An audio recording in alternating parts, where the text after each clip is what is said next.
I never thought I'd be the kind of person to sell my family home behind my children's backs. But sometimes, life pushes you to places you never imagined you'd go, and sometimes the people you love most are the ones who push you there. My name is Margaret, and I'm 78 years old. For the past 53 years, I called a 2-story colonial house in Millbrook, Connecticut my home. It's where I raised 3 children, where I buried my husband of 47 years, and where I thought I'd take my last breath. But my children had other plans for me, and those plans didn't include respecting my wishes or treating me like the capable woman I still am. It started innocently enough. My youngest daughter, Sarah, began visiting more frequently after her father passed 2 years ago. At first, I welcomed her concern. She'd check on me, bring groceries, help with little repairs around the house. But gradually, her visits became inspections. She'd walk through each room with this worried expression, pointing out things that needed fixing, questioning whether I was eating properly, whether I was taking my medications on time. Then came the conversations. "Mom, this house is too big for you now," she'd say, sitting at my kitchen table where I'd served thousands of meals to my family. "You're all alone here. What if something happens? What if you fall and no one finds you for days?" The concern in her voice was genuine, but there was something else there too, a kind of impatience, like she'd already made up her mind about what was best for me. My older children, David and Jennifer, lived further away, David in California, Jennifer in Texas, but they were in constant contact with Sarah. I could feel them forming a united front, discussing my future in phone calls and text messages that didn't include me. They thought they were being subtle, but when you've been a mother for over 50 years, you develop a sixth sense about when your children are plotting something. The breaking point came on a Tuesday morning in March. I was in my garden, planting the early spring bulbs that would bloom into the daffodils and tulips I'd been nurturing for decades. The soil was still cold under my hands, but I could feel the promise of warmth to come. I was completely absorbed in the simple pleasure of working with my hands in the earth when I heard car doors slamming in my driveway. Sarah had arrived with David and Jennifer. They'd flown in without telling me, and the serious expressions on their faces told me everything I needed to know. This wasn't a surprise visit. This was an intervention. "Mom, we need to talk," David said, his voice carrying that tone he'd used since childhood when he thought he knew better than everyone else. They guided me inside, and we sat in my living room, the same room where we'd opened Christmas presents, where I'd helped them with homework, where I'd comforted them through heartbreaks and celebrated their achievements. Jennifer pulled out a folder of papers and brochures. "We've been doing some research," she began, and my heart sank. "There's a wonderful assisted living facility about 20 minutes from Sarah. It's clean, safe, they have activities, medical staff on site 24/7. The food is supposed to be really good too," Sarah added quickly, like the quality of cafeteria meals would somehow make this betrayal more palatable. I sat there listening to them describe this place like it was a resort, watching their faces as they painted a picture of my new life. They talked about the security, the companionship, the peace of mind it would give them. What they didn't talk about was what it would take away from me. "And what about my home?" I finally asked. They exchanged glances. "Well, we'd need to sell it, of course," David said matter-of-factly. "The proceeds would help cover the costs of the facility, and honestly, Mom, the maintenance on this old place is getting expensive. The roof needs work, the furnace is ancient, and the property taxes keep going up." That's when I realized they'd been planning this for months, maybe longer. They'd researched facilities, calculated costs, and made decisions about my life without ever asking what I wanted. They saw my home as a burden, a liability, an asset to be liquidated. But to me, it was everything. "I'm not going," I said quietly. "Mom, be reasonable," Jennifer said, leaning forward with that patronizing expression she'd perfected as a teenager. "You can't stay here alone anymore. It's not safe." "I've been taking care of myself just fine," I replied, feeling my voice getting stronger. "I've lived in this house for over 50 years. I know every creaky floorboard, every quirky switch, every corner where the light falls just right in the afternoon. This is my home." But they were relentless. For the next 3 hours, they tag-teamed me with arguments about safety, practicality, and responsibility. They brought up every minor incident from the past year. The time I forgot to turn off the stove, the morning Sarah found me still in my nightgown at 10 a.m. because I'd been having trouble sleeping. The small fender bender I'd had in the grocery store parking lot. "We love you, Mom," Sarah said, tears in her eyes. "That's why we're doing this. We can't stand the thought of something happening to you when we're not here to help." But love isn't supposed to feel like this, I thought. Love isn't supposed to strip away your choices and your dignity in the name of safety. They stayed for 3 days, wearing me down with constant pressure and emotional manipulation. They made appointments for me to tour the facility, talk to real estate agents about listing the house, and began sorting through my belongings like I was already gone. I felt like I was disappearing while I was still alive, becoming a problem to be solved rather than a person to be respected. Finally, exhausted and overwhelmed, I agreed to visit the assisted living place. What choice did I have? They'd made it clear that my preferences didn't matter, that they'd found me incompetent to make my own decisions. The facility was exactly what they'd described: clean, safe, filled with well-meaning staff and organized activities. The director, a cheerful woman named Mrs. Patterson, showed us around with the enthusiasm of a resort concierge. "We have bingo on Tuesdays, craft time on Wednesdays, and movie nights every Friday," she announced, as we walked past a room full of elderly people seated in neat rows, working on jigsaw puzzles under fluorescent lights. The apartment they showed me had 1 bedroom, a small living area, and a kitchenette. The windows looked out onto a parking lot. There was a call button by the bed and another in the bathroom because apparently I was now considered a fall risk. The whole place smelled like disinfectant and that particular odor of old age and resignation that seems to permeate institutions where people go to wait. "What do you think, Mom?" Sarah asked hopefully as we stood in the model apartment. What I thought was that this sterile little box was supposed to replace the home where I'd lived my entire adult life. What I thought was that I was being asked to trade my garden, my memories, my independence, and my dignity for the peace of mind of children who saw me as a burden rather than their mother. What I thought was that if I agreed to this, I would die long before my body gave out. But what I said was, "It's very nice." That night, back in my own bed in my own house, I lay awake staring at the ceiling and listening to all the familiar sounds that had lulled me to sleep for decades. The old house settled around me with gentle creaks and sighs, like an old friend getting comfortable. I could hear the grandfather clock in the hallway marking the hours, the same clock that had counted down the minutes of my children's childhoods, the same clock that had ticked away the nights I'd sat up worrying about them when they were teenagers. I thought about my husband, Robert, and what he would have said about all this. He would have been furious, not at the children, but at the situation that made them feel like they had to make this choice. He would have found a way to fight it, to maintain our independence while still addressing their concerns. But Robert was gone, and I was alone in this battle. That's when I made my decision. If my children were going to treat me like I was incompetent, if they were going to make major decisions about my life without including me, then I would make some decisions of my own. And I wouldn't include them either. The next morning, after my children had returned to their respective homes, convinced that they'd successfully managed their problematic mother, I called a real estate agent. Not the one Sarah had been talking to. I wanted someone who would work for me, not someone who would report back to my children about every conversation. I chose Patricia Hensley from Hensley and Associates, a woman about my age who had been selling homes in the area for 30 years. When I called her, I was direct. "I want to sell my house," I said, quickly and quietly, "and I don't want my children to know about it until it's done." There was a pause on the other end of the line. "Mrs. Williams, are you sure about this? Selling a family home is a big decision, and if your children are involved in your care—" "My children think they're involved in my care," I corrected her. "But this is my house, my decision, and my life. Can you help me or not?"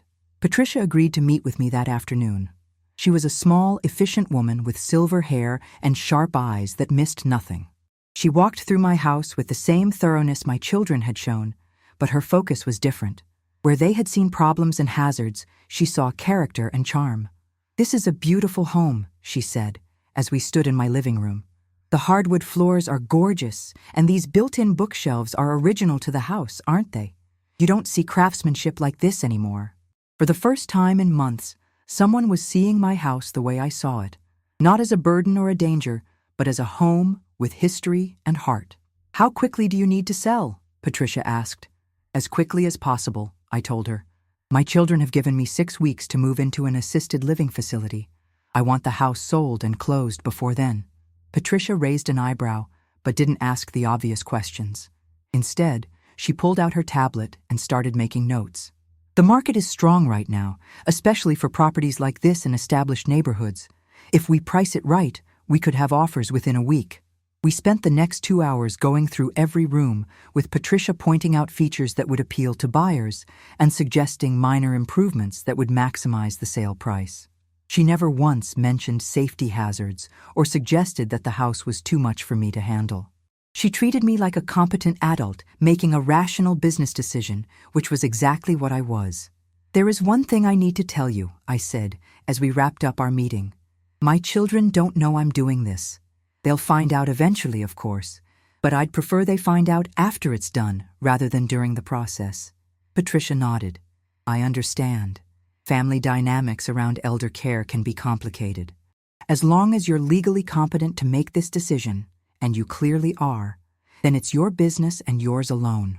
That night, I called each of my children to check in, just like I always did. I asked about their jobs, their families, their plans for the weekend. I listened to Sarah talk about her concerns for me, to David describe his latest business trip, to Jennifer complain about her teenager's attitude. I sounded like the same mother I'd always been, but inside, I was planning my escape. The house went on the market on a Thursday. Patricia had suggested we start with showings by appointment only to keep the foot traffic manageable and maintain some privacy. She also recommended that I not be present during showings, both to allow potential buyers to feel comfortable exploring the space and to protect my privacy. So I found myself with an unusual amount of free time. Instead of sitting around worrying about what my children would say when they found out what I was doing, I decided to use this time to really think about what I wanted for the next chapter of my life. I spent hours in my garden, not just tending to the plants, but really looking at what I'd created over the decades. There were roses I'd planted when Jennifer was born, a maple tree David had helped me plant for his high school graduation, lilac bushes that bloomed every spring with the same fragrance that had filled the house when the children were small. This garden was a living history of my family, and I was about to leave it behind. But as I worked in the soil, I realized something important. The garden had taught me that growth requires change. Every year, I pruned away dead wood, divided overgrown perennials, and planted new varieties. The garden survived and thrived because I wasn't afraid to make hard choices about what to keep and what to let go. Maybe it was time to apply that same wisdom to my own life. The offers started coming in on the second day.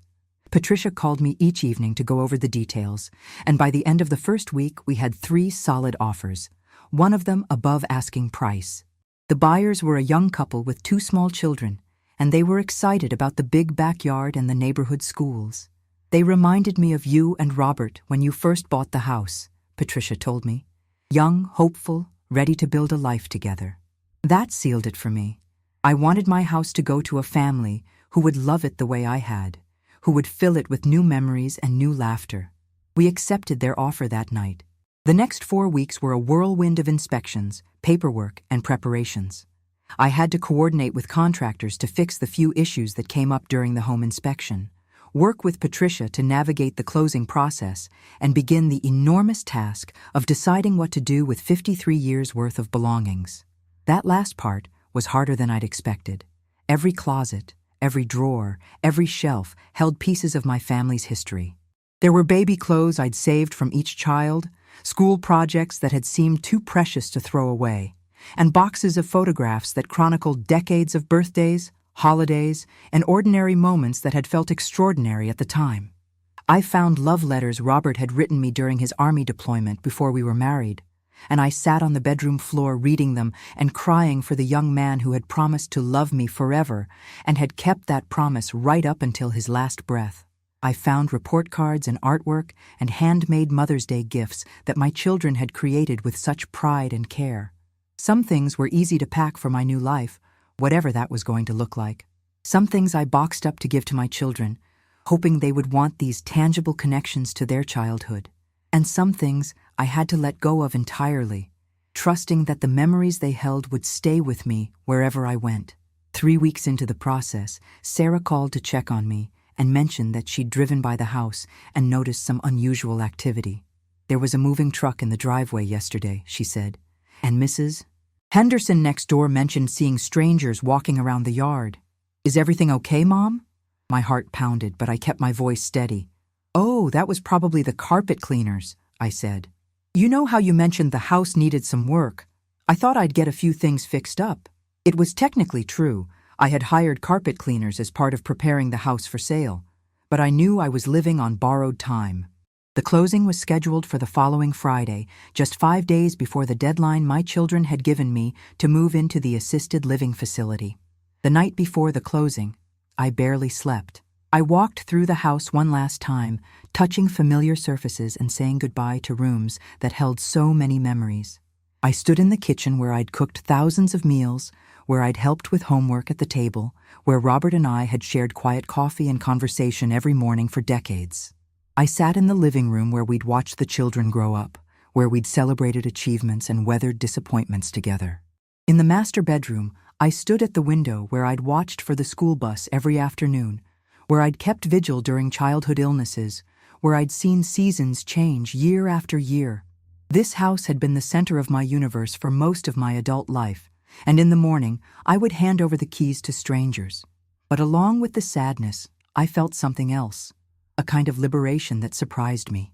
For months, my children had been telling me what I couldn't do, what I wasn't capable of, what was too dangerous or too difficult for someone my age.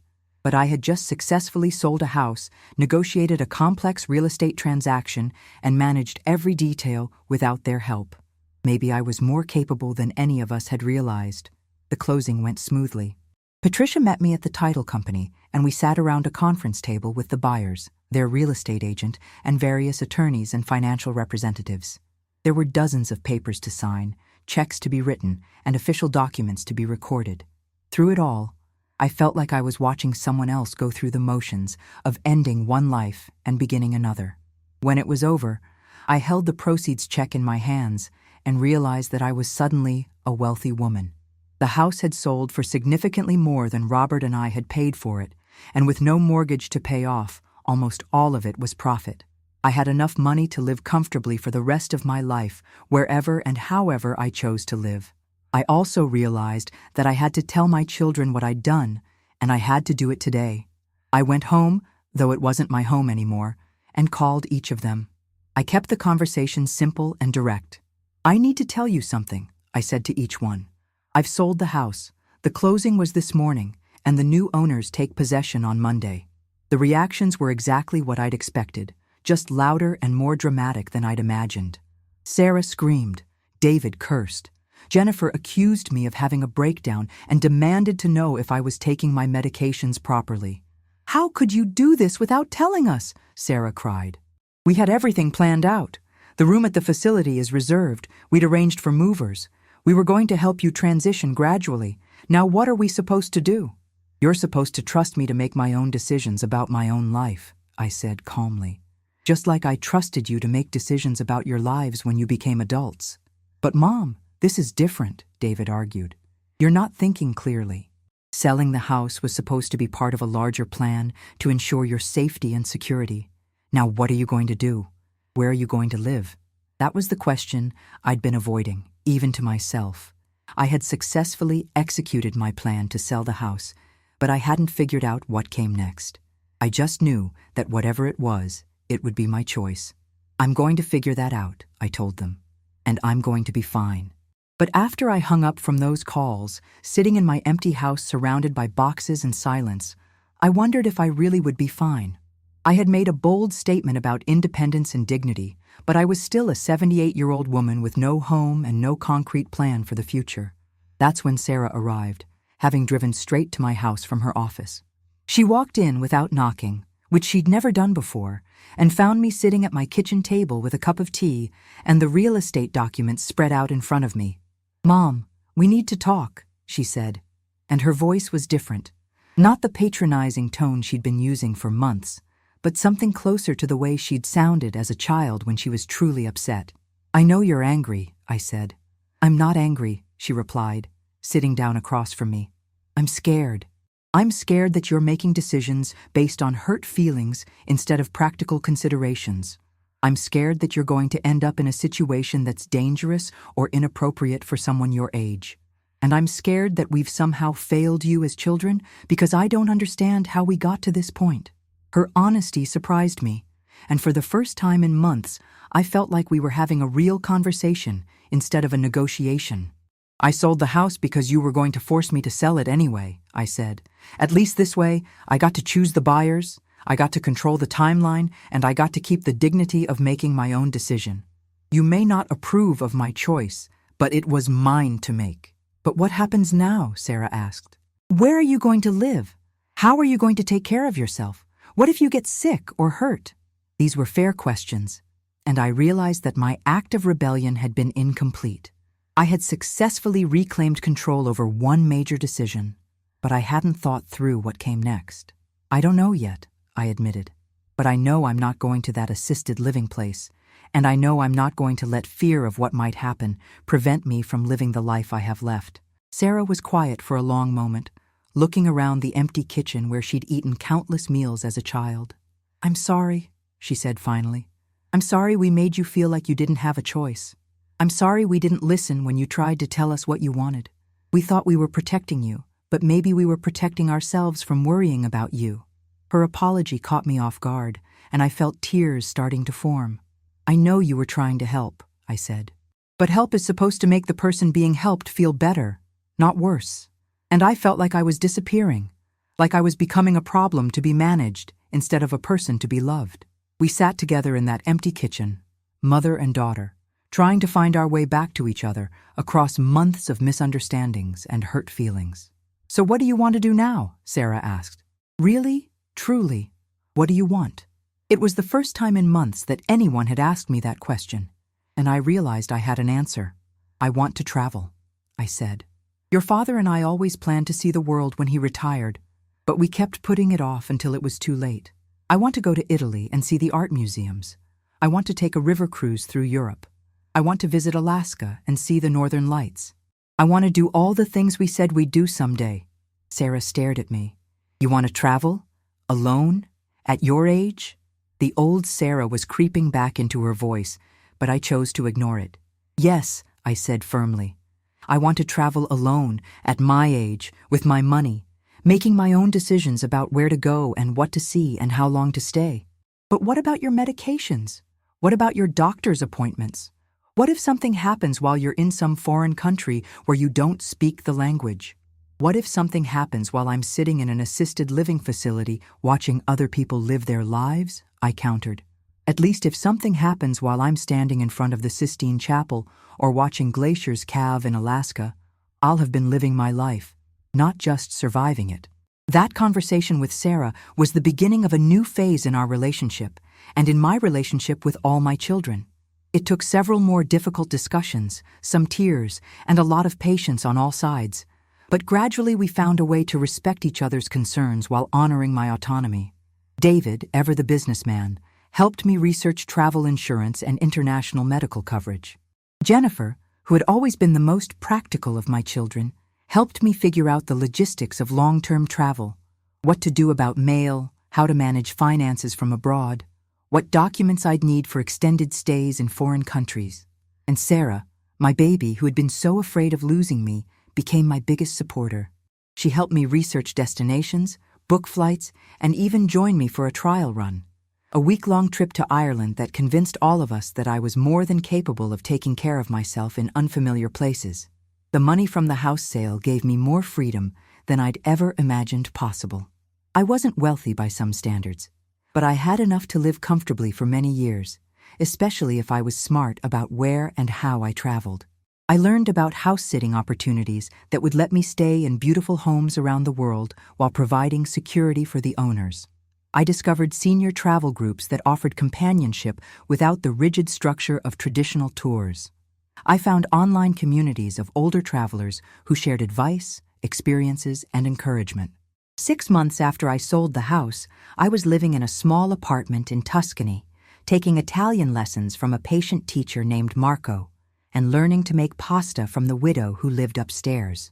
I woke up every morning to church bells and the smell of fresh bread from the bakery down the street.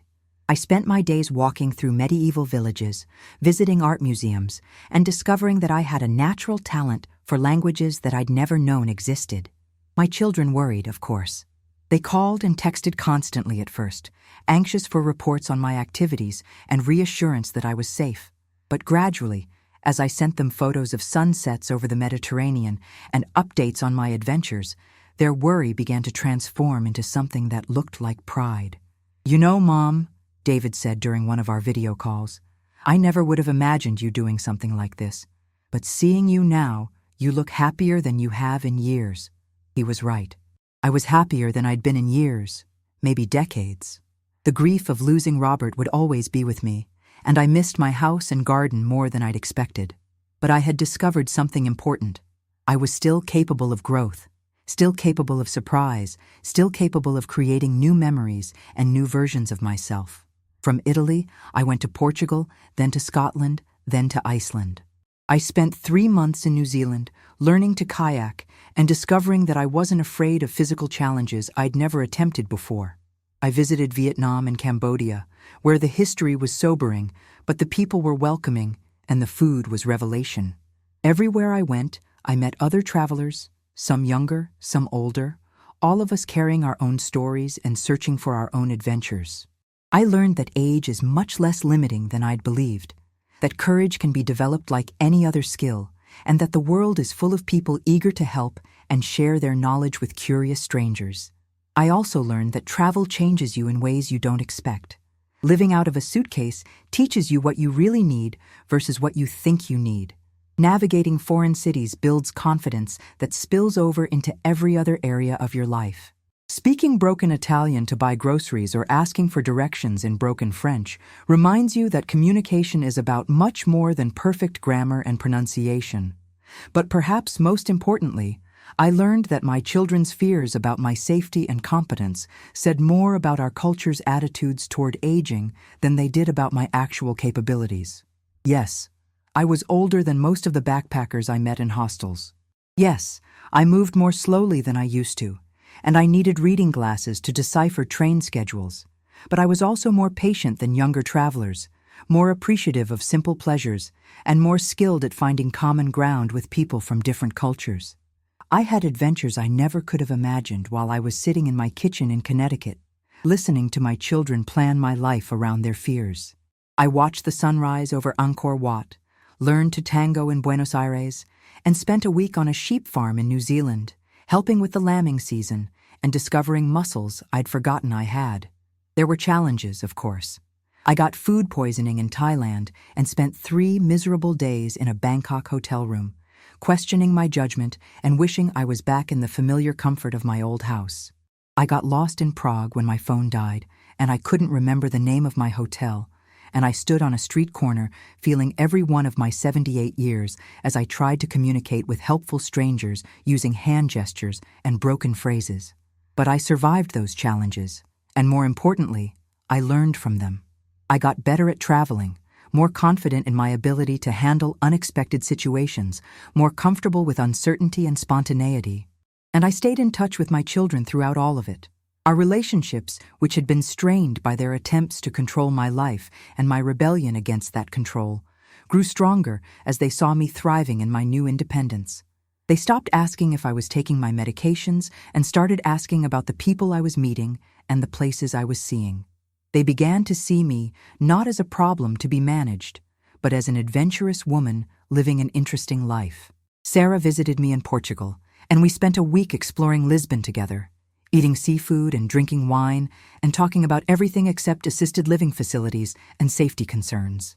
David met me in London at the end of my European adventure, and we took a father-daughter trip to Scotland that became one of my favorite memories of our time together. Jennifer, who had always been too busy for long vacations, started planning a trip to meet me in Australia. Now, as I sit in a cafe in Melbourne, writing in the journal I've kept throughout this journey, I realize that selling my house was about much more than real estate or defying my children's expectations. It was about refusing to accept other people's limitations on my life, even when those people loved me and thought they were acting in my best interests. The assisted living facility my children had chosen for me was probably a perfectly nice place, filled with caring staff and safe accommodations. But it would have been the beginning of the end of my story, the place where I went to wait for death instead of continuing to live. By choosing a different path, I gave myself the gift of new chapters, new experiences, and new discoveries about who I could still become. I think about Robert often during my travels, and I imagine him cheering me on from wherever he is now. He would have loved seeing the places I've been, meeting the people I've met, sharing the adventures I've had. Sometimes I feel guilty about doing alone all the things we had planned to do together, but more often I feel like I'm honoring his memory by living fully, by refusing to let fear or convention or other people's expectations keep me from experiencing everything life still has to offer. My children worry less now, though they still worry. They've learned to trust my judgment, to respect my choices, and to see my independence as a strength rather than a stubbornness. And I've learned to include them in my decisions without letting them control those decisions, to value their input without being bound by their fears. If you're watching this and you're dealing with family members who think they know what's best for you, I want you to know that it's never too late to reclaim control over your own life. It's never too late to surprise yourself and everyone else with your resilience, your capability, and your capacity for growth. Age is not a disease, and getting older doesn't automatically make you incompetent or incapable of making your own decisions. But I also want to acknowledge that this story isn't just about me standing up to my children. It's about all of us, parents and adult children, learning to navigate the changing dynamics of aging families with love, respect, and honesty. My children were genuinely concerned about my safety and well-being, and their concerns weren't entirely unfounded. But their approach focused on eliminating risks rather than helping me manage them, on making decisions for me rather than with me. If you're an adult child watching this, I hope you'll consider that your parents may be more capable than you think, that safety isn't the only value worth considering, and that sometimes the most loving thing you can do is step back and let the people you love make their own choices, even if those choices make you uncomfortable. And if you're someone my age or older, dealing with children or other family members who want to make major decisions about your life, I want you to know that you have more power than you might realize. You don't have to accept other people's limitations on your life. You don't have to choose between safety and dignity, between your family's peace of mind and your own autonomy. The house I sold is now home to a young family with 2 little girls who play in the garden I created and tended for decades. Sarah drives by sometimes and sends me photos of the seasonal changes, the daffodils blooming in spring, the maple tree turning gold in autumn. It makes me happy to know that the house is filled with laughter and new memories, that the next generation is building their dreams in the place where I built mine. Sometimes I wonder what would have happened if I had gone along with my children's plan, if I had moved into that assisted living facility and tried to make the best of it. Maybe I would have been content there. Maybe I would have made friends and found activities that brought me joy. But I would never have discovered that I could navigate foreign airports with confidence, that I could make myself understood in languages I'd never studied, that I could find beauty and adventure in places I'd only dreamed of visiting. I would never have learned that courage isn't the absence of fear, but the decision to act despite fear. I would never have discovered that independence isn't about never needing help, but about choosing when and how to accept help. I would never have realized that the most dangerous thing about getting older isn't the physical risks we face, but the tendency to stop taking emotional and intellectual risks, to stop growing and changing and discovering new aspects of ourselves. So, here I am, almost 3 years after I sold my house and changed my life, sitting in an Australian cafe planning my next adventure. I'm thinking about New Guinea, about the Philippines, about all the places I still haven't seen and the experiences I still haven't had. My children think I should slow down, maybe settle somewhere for a while, maybe find a nice retirement community where I can make friends and establish routines. But I'm not ready to settle yet. I'm not ready to stop discovering who I can be and what I can do. I'm not ready to let age or other people's expectations define the boundaries of my life. I may be 78 years old, but I'm still writing my story, still creating new chapters, still surprising myself and everyone who knows me with the depth of my courage and the breadth of my dreams. And that, more than any house or any amount of money or any guarantee of safety, is what I call living. If this story resonates with you, if you've faced similar challenges with family members who mean well but don't understand your perspective, I'd love to hear about it in the comments. Share your story. Tell us about the times you've had to choose between other people's comfort and your own authenticity, the moments when you've had to fight for your right to make your own decisions. And if you're planning your own adventure, your own act of independence, I'd love to cheer you on. Remember, it's your life, and you're the one who has to live it. Make it count.